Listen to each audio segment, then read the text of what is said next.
buildingfortunesradio.com. The short version of the word ideal in Ideal Network stands for I do everything around life, love, liberty, and laughter. And there's much more. Thanks for listening in, and share this with the people that are most important to you.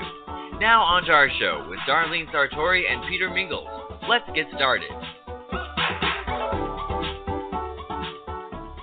Hello, everyone. Peter Mingles here. You're listening to us on Building Fortunes Radio. It's www.buildingfortunesradio.com for anybody that might be unfamiliar with my voice. While you can still hear me, my name is Peter Mingles. We run Building Fortunes Radio.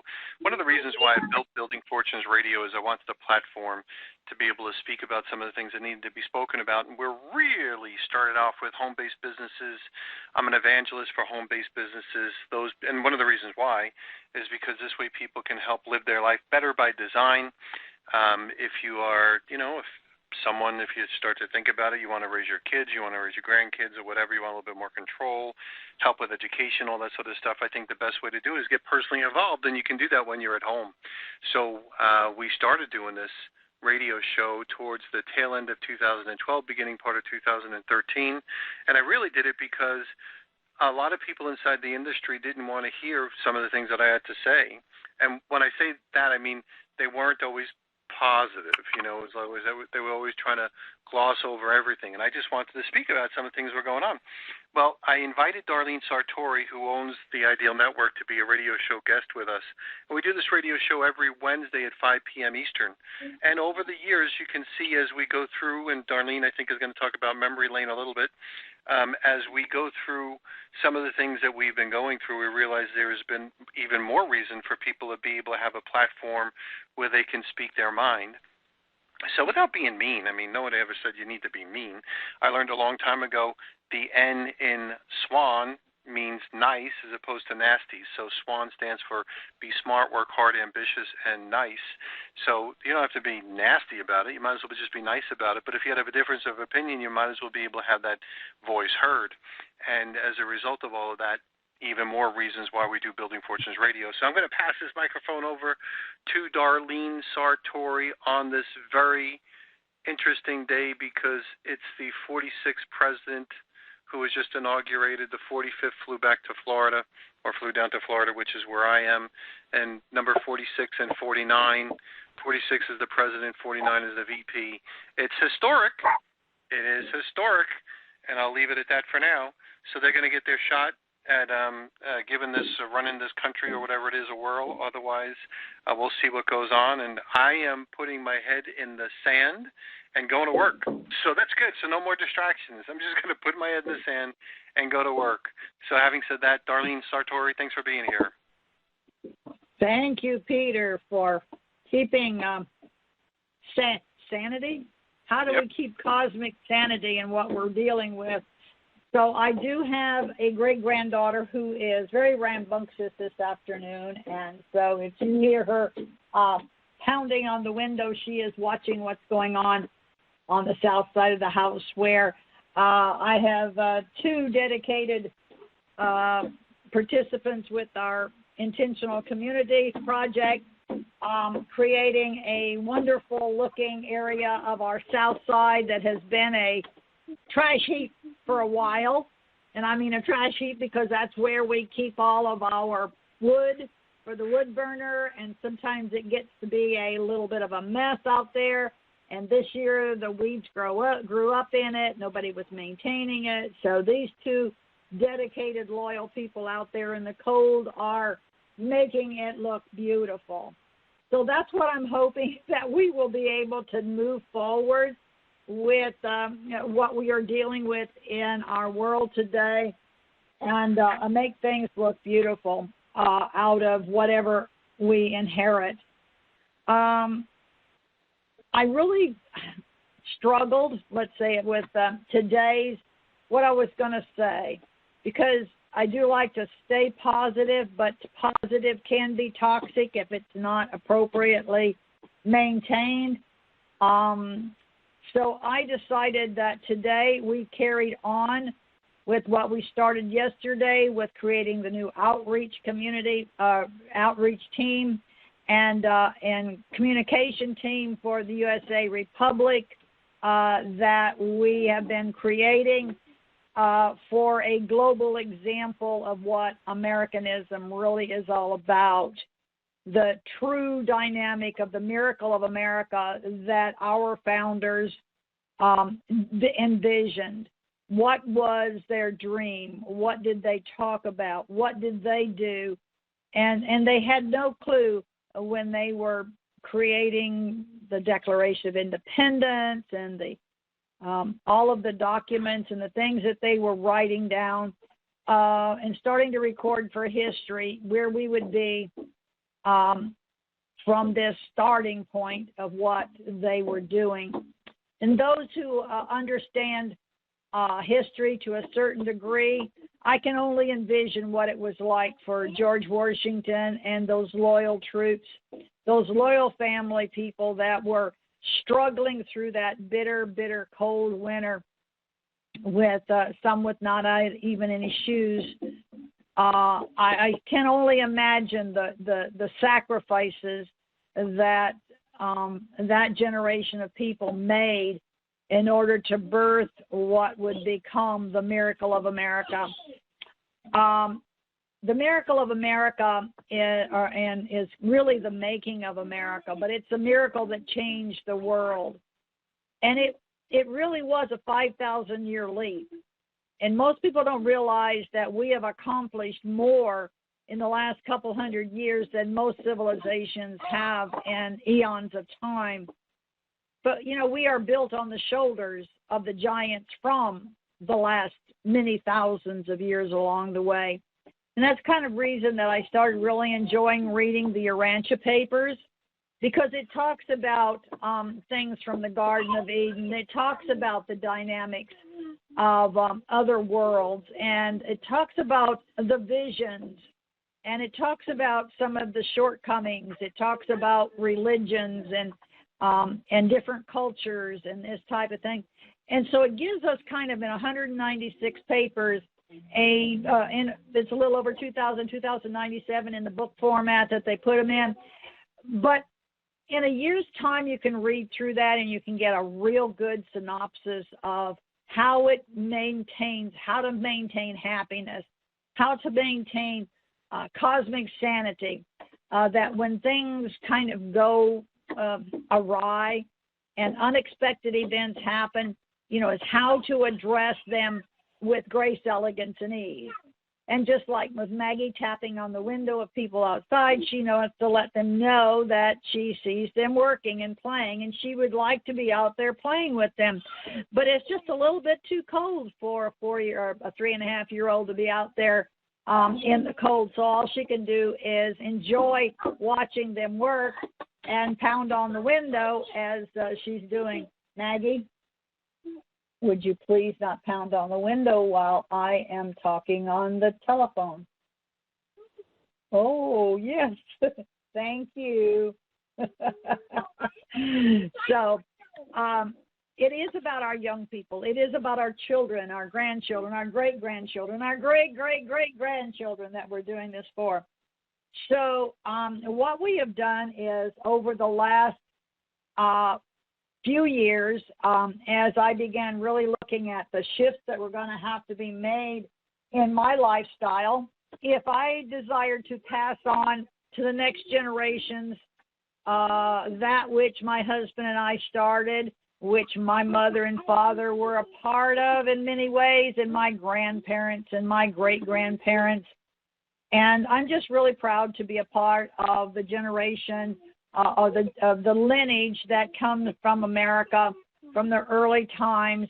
My mother's family is a direct lineage of the Ball family, which was George Washington's mother's family, and so you know we have a lot of when you say pride in the fact that we can show our children that we have a responsibility to carry forward the sacrifices that our founding fathers and mothers did back many years ago that helped in doing this 5,000-year leap, this freedoms that we have in America. And one of the things that we have done is we are consolidating. We have made a lot of changes over the last 2 years to consolidate things so that we could be able to bring forth a reality-based progress. And we started the project, we called it many years ago, we called it the Ideal Network Projects. And every year you hear me talk about this dynamic of we go through everything at the end of the year and decide what are we going to carry forward, what earned our trust, what earned our worth of investing our time and resources in for the next year. And it's hard for me to believe that it's already 20 days into the new year of 2021. And one of the things that we decided to do was to rearrange what we call the main house out in the country, which is our Survive and Thrive project. And what do we desire to do to bring forward during 2021 in order to make this much more replicatable for every community to have what we're calling the Survive and Thrive groups. And you've heard me talk about these a little bit in the past. But I've not gone through all of the history. So this year, one of the things that I wanted to, I put on my list as to bringing forward were some of the things that I wrote about in the very beginning of our awakening experience. In 1970 era, that's when my husband and I really began to realize that things were not how do I say this politely? Not what we desired them to be for our family. We started digging into history, and we dug into the Bible. We dug into different areas where we thought we might be able to find some dynamic that we've been there, done that before. What do we do to not repeat the same mistakes over and over again, expect a different result? And you know that's the definition of insanity. So we wanted to find out accuracy. We looked for things that were as authentic as possible. And, you know, history gets rewritten consistently by those who are the winners in the wars or who become the next generation's leaders, the kings, the queens, the bishops, the people that are, quote unquote, the leaders that become or usurp their way up to power over other people. And you see, that's not the way that we were created as a species. We as human beings need to be and must be self-governors, self-leaders, because we live in a universe that is designed by cause and effect, cause and consequences. It's our choices that we make or accept or reject that make the conditions in which we live. And so as we've gone through this past time of making changes in my personal life and in our family who lives in the country's life, and those who have joined us to live here in the country in southern Indiana, to build this model of what we're calling an ideal survive and thrive community, an intentional community where people are actually working together.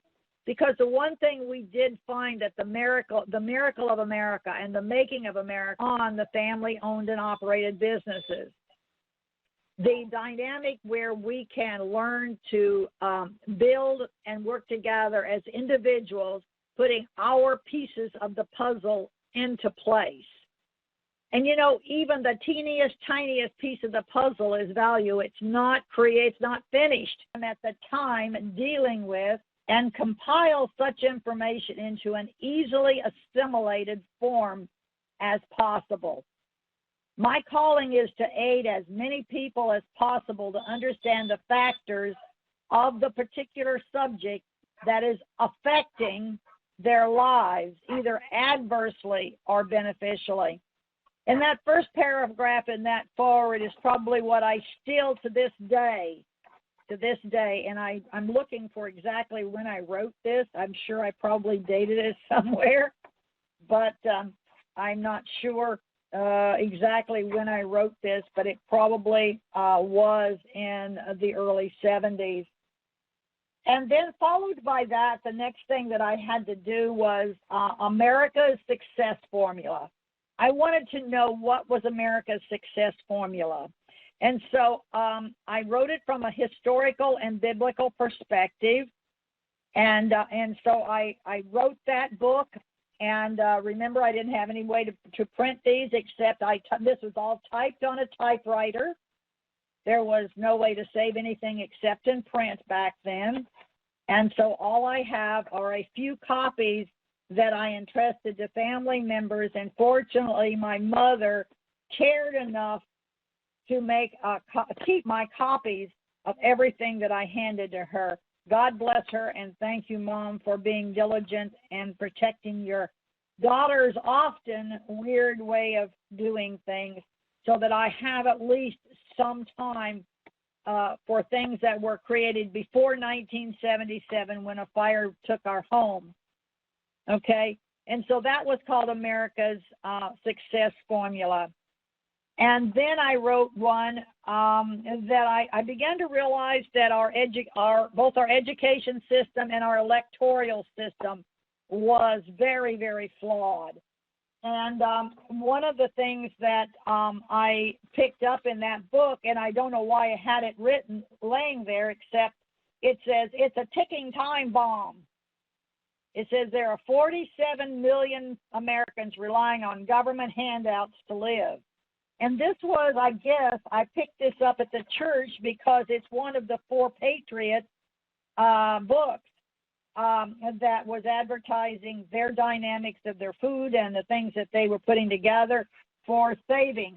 And I looked at that, I'm thinking, well, that's exactly what today we were afraid that it was going to be a ticking time bomb. So I'm just glad to say so far so good. We made it through with grace, elegance, and ease as the de facto shifted leadership. And for those who know what I'm talking about, the group of people that are in charge of America today are not a direct lineage of the electoral process. So I wrote a book that was called Elections Without Politics, No Party Promotion System. And I wrote this after I began to realize what George Washington was telling us about the flaws that were happening that he saw during his generation. And I said in the very beginning in the introduction, I said the main flaws in our political system are, 1, how the candidates are nominated. Number 2, the amount of money the candidates are allowed to spend on campaigns. 3, the way elections are run and how votes are counted. Bingo, what are we talking about today?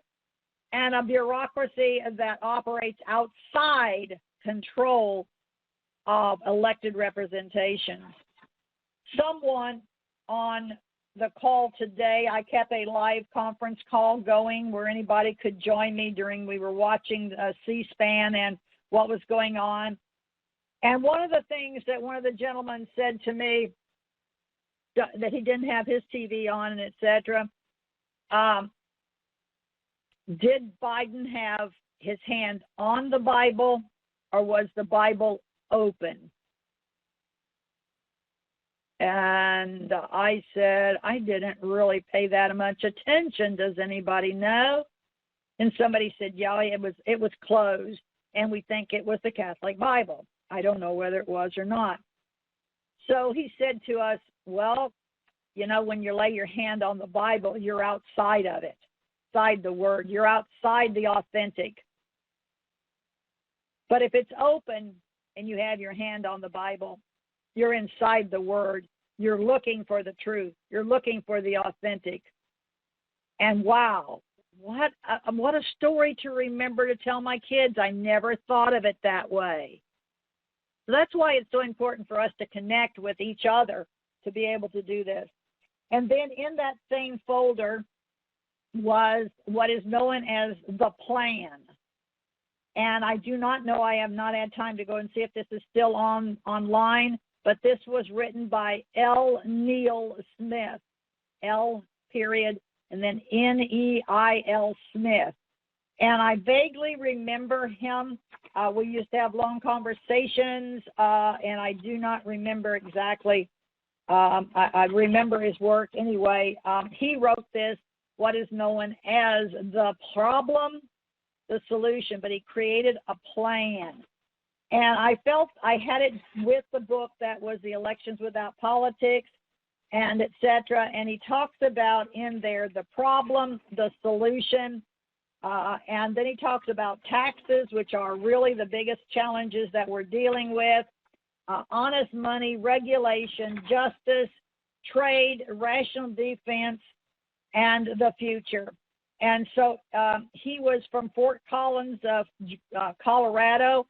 I met him. He did this process in 2011. I do have the back of it. He says March 2011 is when he printed this up and sent it to me. And it was on a website that was called downwithpower.com/theplan.html. And the words down with power are separated by dashes, DOWN, and then WITH are separated with dashes along with the word power, POWER, has a dash into it. So it's it's down dash with dash power.com. I don't know if it's still online or not. I will be definitely trying to find Smith. I have not talked with Neil in many years, but I met him in Fort Collins, Colorado, on one of our adventures to that neck of the woods to really look at how could we correct the errors that were happening in America and that we felt was taking us into communism rather than not. So what I've heard recently is a term called the communist purge, and that may be what's happening in our dynamic in our world today, is we are finally waking up to the reality that there are some isms that we need to watch out for and eliminate. And so as I'm going through my books and unpacking and putting them up on shelves, I will be bringing together more and more of this.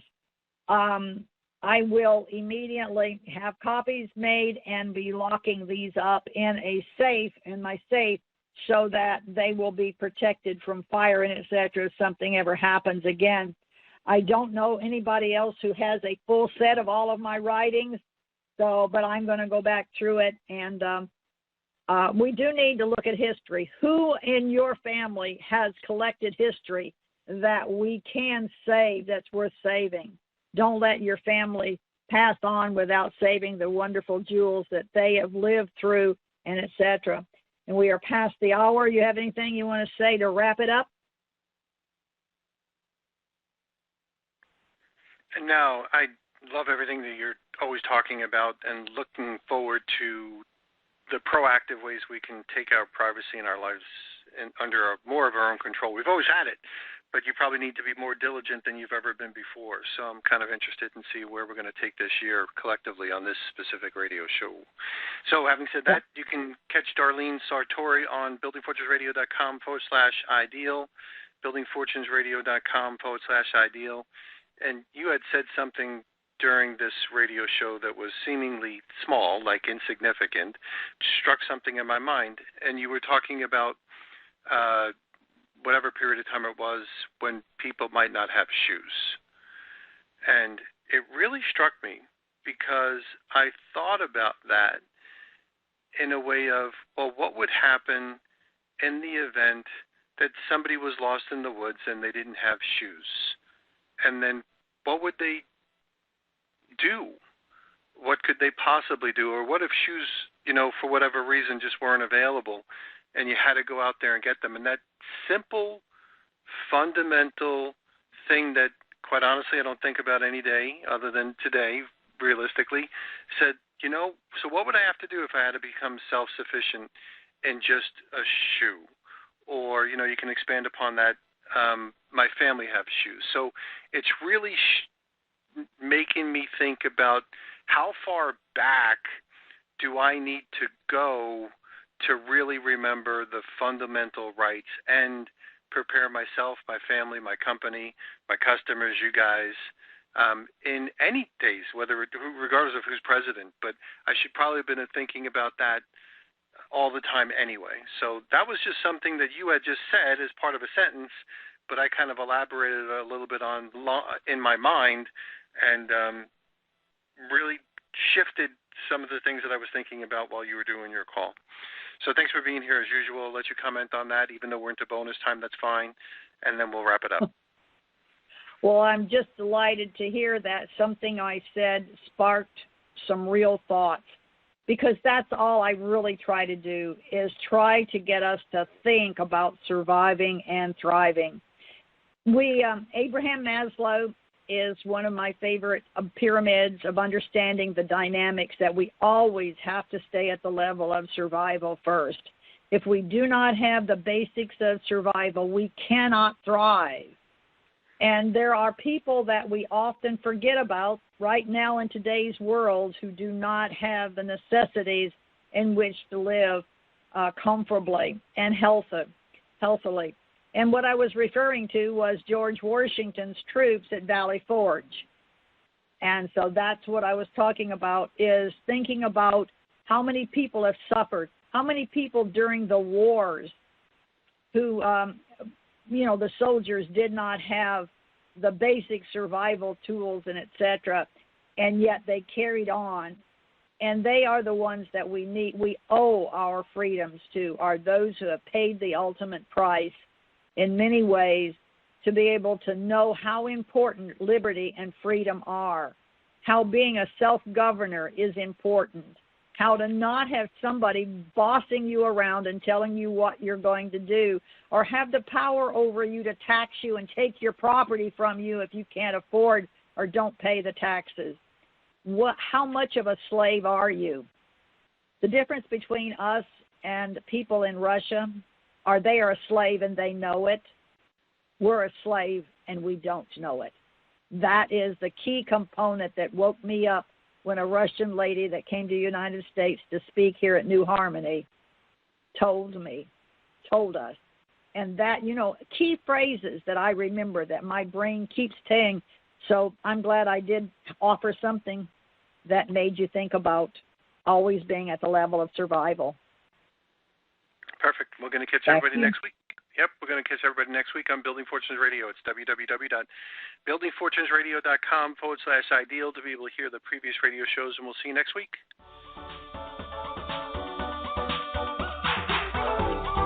You've been listening to the Ideal Network Radio Show on BuildingFortunesRadio.com. Thanks for listening.